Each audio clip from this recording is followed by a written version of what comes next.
affordable and accessible health care, good schools for our children, safe neighborhoods to raise our families. That's my promise to you, no matter who is in the White House. We've been here before.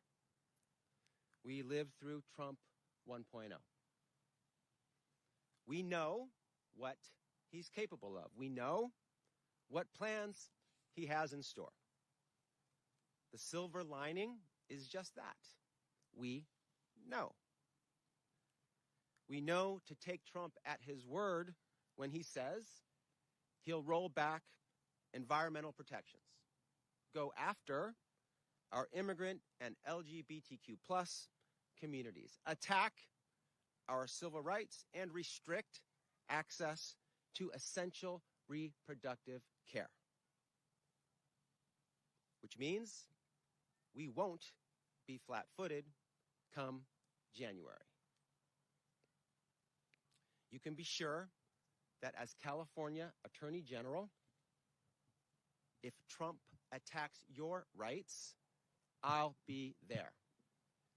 If Trump comes after your freedoms, I'll be there. If Trump jeopardizes your safety and your well-being, I'll be there. California DOJ did it before, and we will do it again. During the last Trump administration, California DOJ fought to stop illegal rollbacks and proposals that would have harmed the well-being, the health, the safety, and civil rights of our people and people across the country, that would have caused irrevocable damage to our environment. No matter who is in charge of the federal government, no matter what the incoming administration has in store, California will remain the steadfast beacon of hope and progress it has always been. A constant, unwavering, immovable force to be reckoned with. We'll continue to be a check on overreach and push back on abuse of power. Be the antidote to dangerous, extremist, hateful vitriol. Be the blueprint of progress for the nation to look to. Remember, in moments of chaos in D.C., you can always look to California for calm resolve.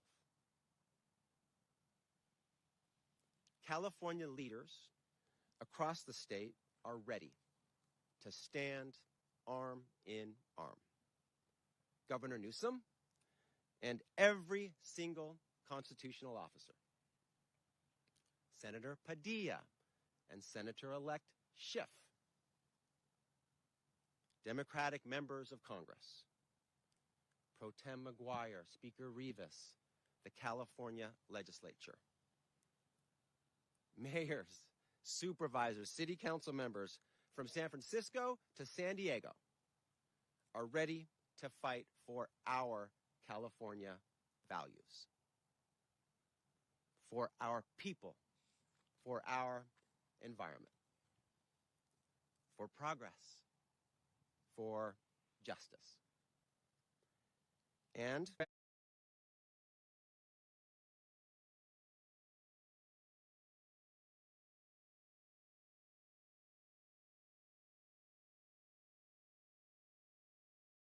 ready to take on the challenges of a second Trump administration together.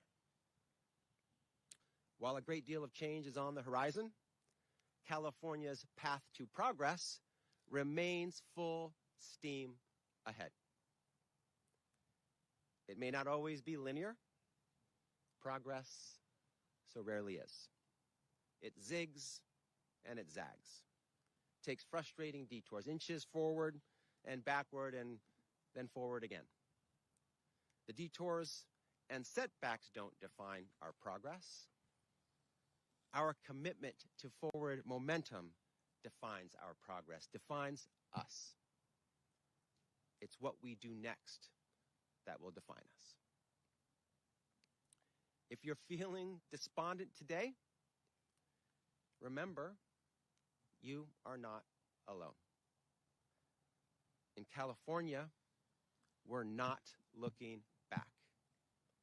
We're not moving back. We are California. We'll meet any challenges head on and rise to the occasion. As is so often said, as California goes, so goes the nation. In the days and months and years to come, all eyes will look west to us. And in California, they'll see we are still moving forward. Thank you, and happy to take any questions you might have.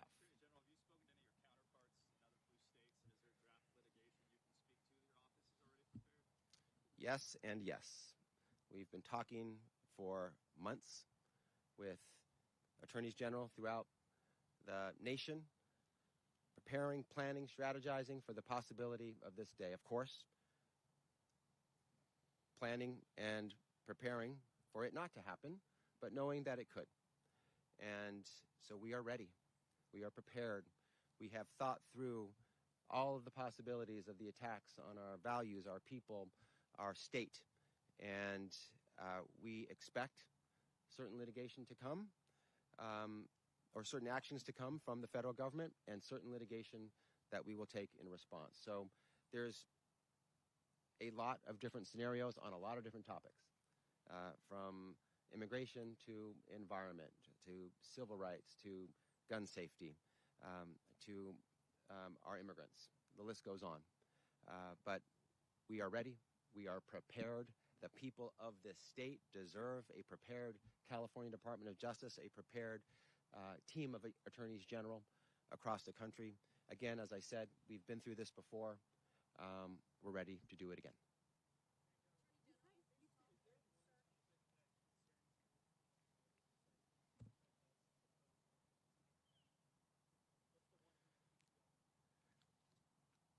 There are many, unfortunately, articulated plans by Mr. Trump that harm our people, our state, our values. The full frontal attacks on reproductive freedom, the full frontal attacks on our immigrants, the full frontal attacks on our environment, on our civil rights, on the rule of law, on democracy. They are all fundamental to who we are as a democratic United States. And they all keep me up at night. And I'm worried about every one of them. There are people in the state who care deeply about each one of them. And I will always make the people's fights my fights and stand by them, whatever the attacks are that come. So there is not one in particular that stands above the rest. There are many that are potentially devastating, harmful, and exactly counter to our values in California.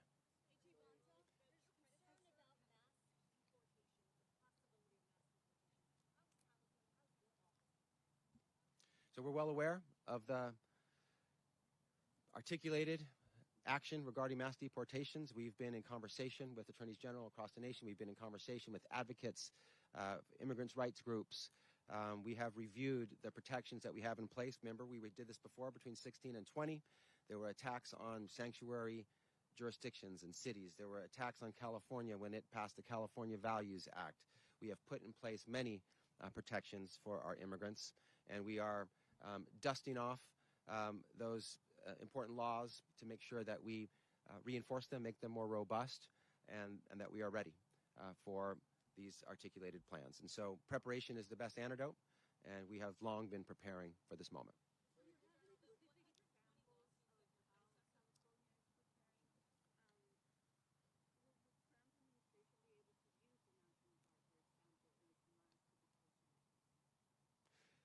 I don't think there's anything that the Trump administration won't try in pursuit of its ends and goals, so we have to be prepared for anything.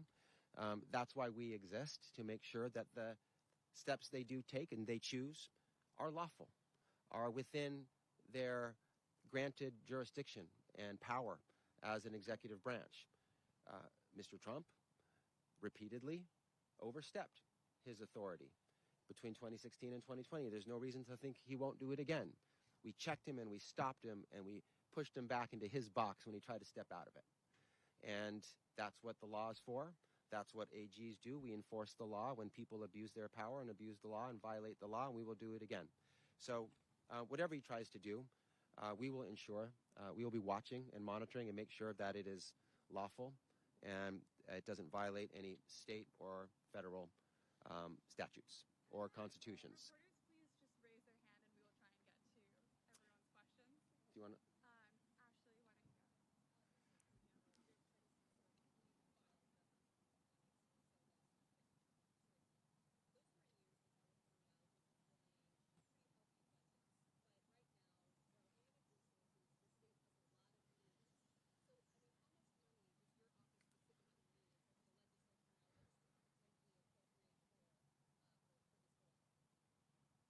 Thank you. I'll first say, whatever the financial situation, when we have full frontal assaults on who we are, what we stand for, our people, our resources, we will fight back. We will punch back. We will push back. Period, full stop, end of story. We will not say, we're in a different financial situation, so we're not going to fight. Those words will never cross my lips. We will fight, and we will push back, and we will find a way. We will rise to the occasion. We will meet the moment. We are in discussions now. The governor has called a special session now to discuss exactly what you're talking about, the resources that will be needed to prepare for the Trump administration, make sure that we're able to fully fund our forward progress, as I discussed today, and be prepared for any attacks that might come so that we can effectively push back and fight back.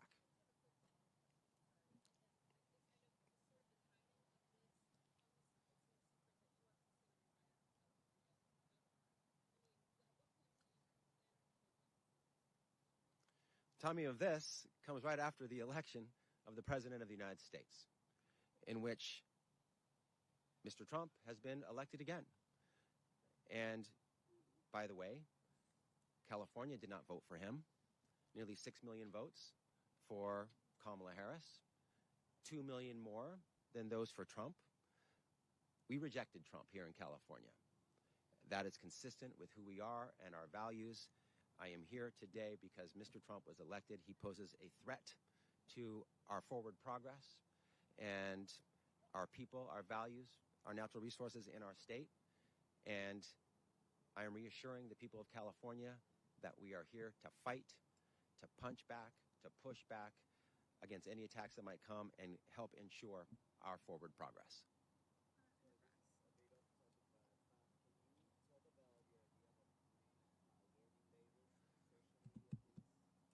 Yes. Protecting our children from the mental health harms of our social media platforms has been a top priority for me. As you know, I'm involved in litigation against TikTok. I'm involved in litigation against Meta. We are in the midst of finalizing a bill to answer the call from our U.S. Surgeon General, Vivek Murthy, asking that we put a social media warning label on our social media platforms that says something to the effect of social media is associated with significant harm to the mental health of adolescents. So we're preparing that now. We think that people should know about the potential for mental health harms as they make an informed decision, parents and children, all consumers. And so this is another addition and companion to the work we've already done helping ensure that our children are safe when on social media.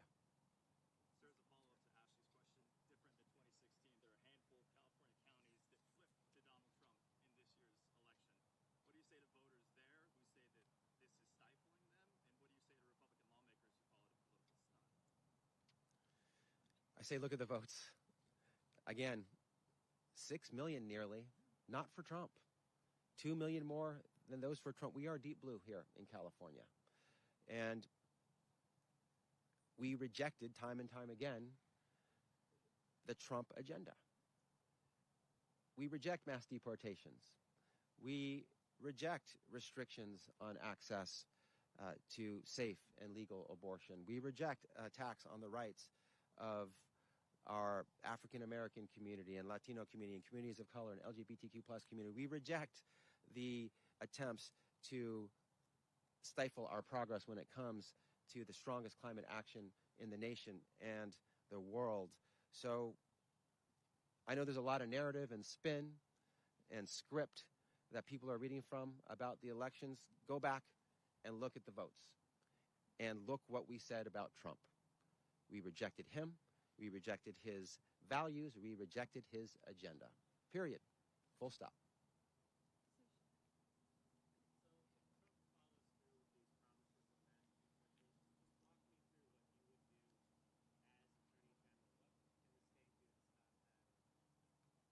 So part of our preparation is not to signal it to the Trump administration.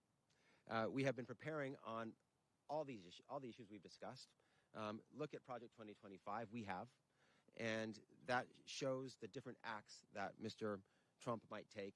And we have prepared for every one of them. We've prepared in detail with litigation strategy. We have a legislative strategy. We have thought in detail about where and when we sue, on what grounds, and we're working with our partners across the state. The most important thing to know is we're ready, and we have thought it through, and we've been thinking it through and planning and strategizing for months.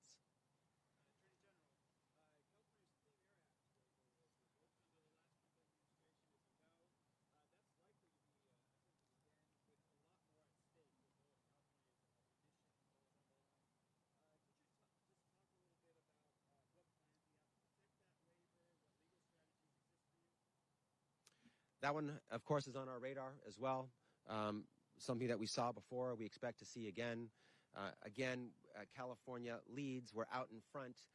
We do more, are more aggressive when it comes to climate action than other states and the federal government. We have gotten waivers to be able to do that, and many other states have followed our lead. We expect to be able to do that again. We want to do that again, and we expect pushback from the Trump administration. So we'll see what he does and how he does it, and we will push back legally. In the past, there have been, he has overreached the Administrative Procedures Act, reached outside his jurisdiction through executive orders, and we've checked him and put him back in his box where he belongs within his existing jurisdiction, not the jurisdiction he wishes he had but does not have.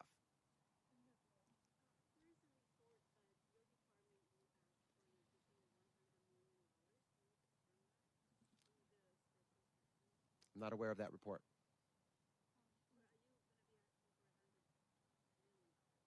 I'm not aware of that either. We will be asking for sufficient resources to fight back against the attacks that we expect from the Trump administration. That's what the special session is about. It will all happen in public, in committees and in hearing rooms and with public votes. We will talk about the resources that we need and why we need it, what we intend to do with it, how we will use the cherished and valuable public funds of the state of California to protect our values and ensure our progress. And we'll have that discussion in the legislature, and the governor will decide what they believe is an appropriate increase in our budget, if any at all.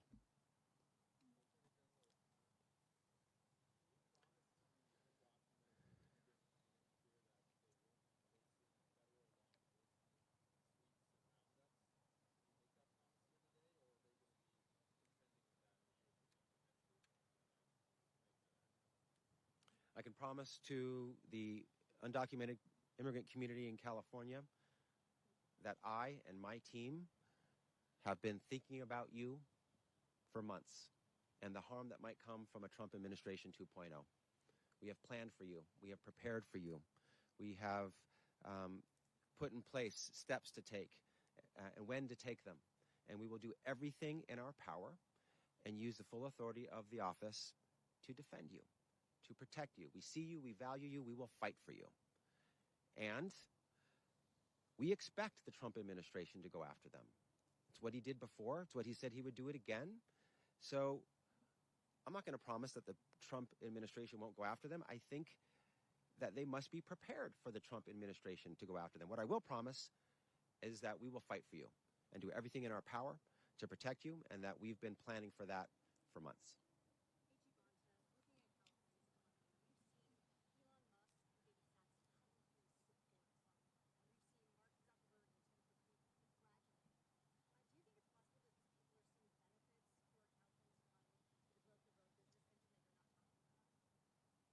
I don't know what they see.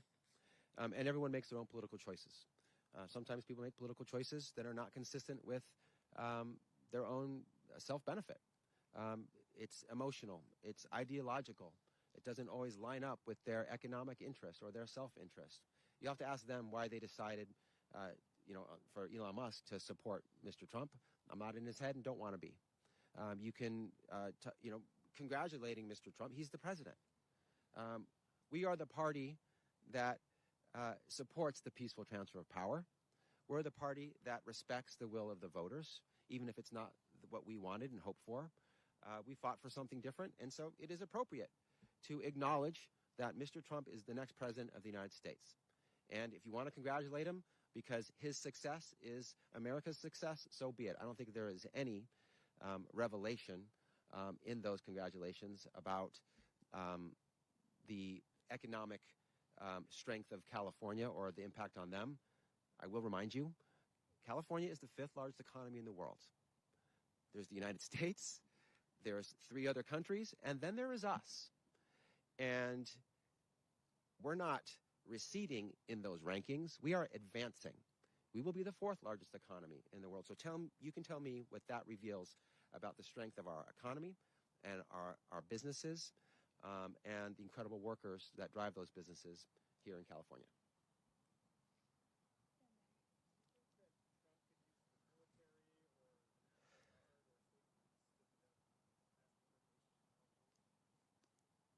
The military, the National Guard, the state police, and what? Not the state police. That violates state law. So, and the military is not appropriately used for mass deportations either. Does that mean he won't try? It doesn't mean he won't try. His brand is to do unlawful things, to do things that he wants to do, regardless of what the law says he is able to do. So what he's able to do is different than what he'll try. That's why we exist, to stop him from doing the unlawful things that he wants to do when they're unlawful, and to hold him in check in court so that he can't do that. But I think there's nothing he might not try. We need to be prepared for everything and ready to stop him from doing the things that are unlawful.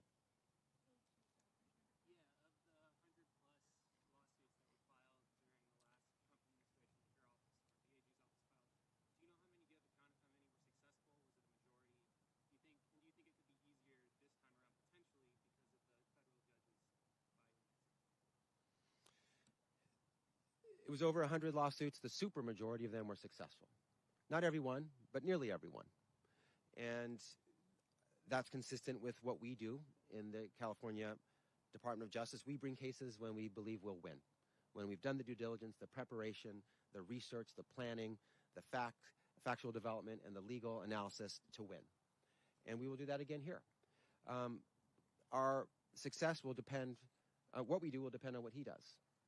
If he doesn't do a single thing that's unlawful, there won't be a single lawsuit. I very much doubt that, based on what he said he plans to do, what Project 2025 says. So we believe he'll be taking unlawful actions and that we will find appropriate relief and remedies in court where we always have. We don't mind who appointed a judge if we have what all judges should be, a fair, impartial, objective judge where we can present our case, our factual presentation, our legal analysis. We believe we'll win. So it depends on what Mr. Trump does, but we believe we will successfully prevent him from illegal activity once again, just like my office did between 2016 and 2020.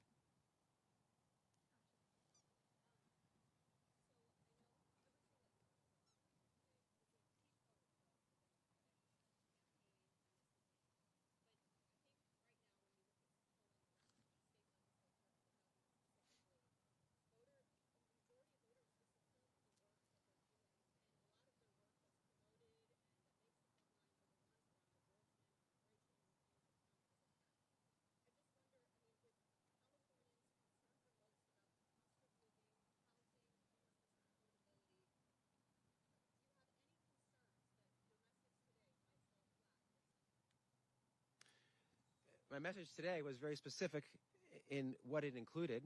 It included a very clear acknowledgement of the need to lower costs. I think I talked about groceries and gas, housing, healthcare. I am very well aware that Californians are struggling with the high cost of living in California. And as a leader and other Democratic leaders, we are working hard to lower those costs. I said that in my statement today. I talked about housing generally as well. And public safety. So that is our bread and butter. That is what we do.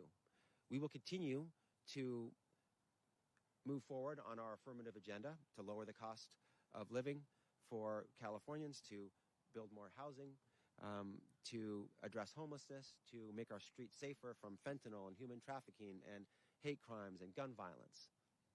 We do it all. We walk and chew gum at the same time. And we will defend California from the attacks from the Trump administration that get in the way of our ongoing progress. So I think I had a very inclusive vision that today that I presented that includes exactly the things that you've stated.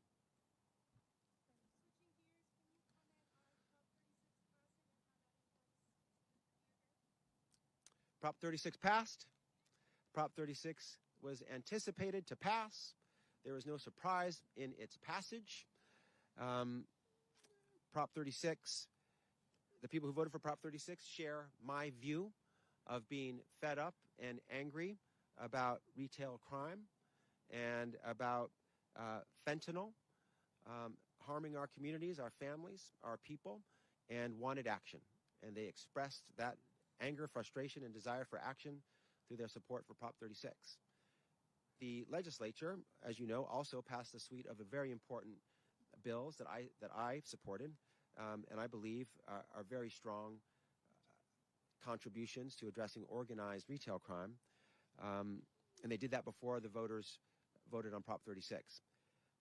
There could be some tension and even some conflict between those suite of laws and Prop 36. So now, as a DOJ, you asked what our role will be. We will be preparing a legal bulletin providing guidance on what laws govern, what law enforcement should understand their role to be with respect to enforcing those laws when it comes to Prop 36, its implementation, and the legislative suite of bills that also cover some of the same ground as Prop 36.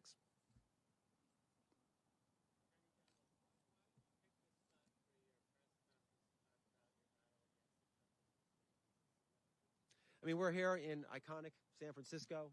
We have a backdrop of the Golden Gate, known around the world, associated with the strength and power, the exceptionalism of California.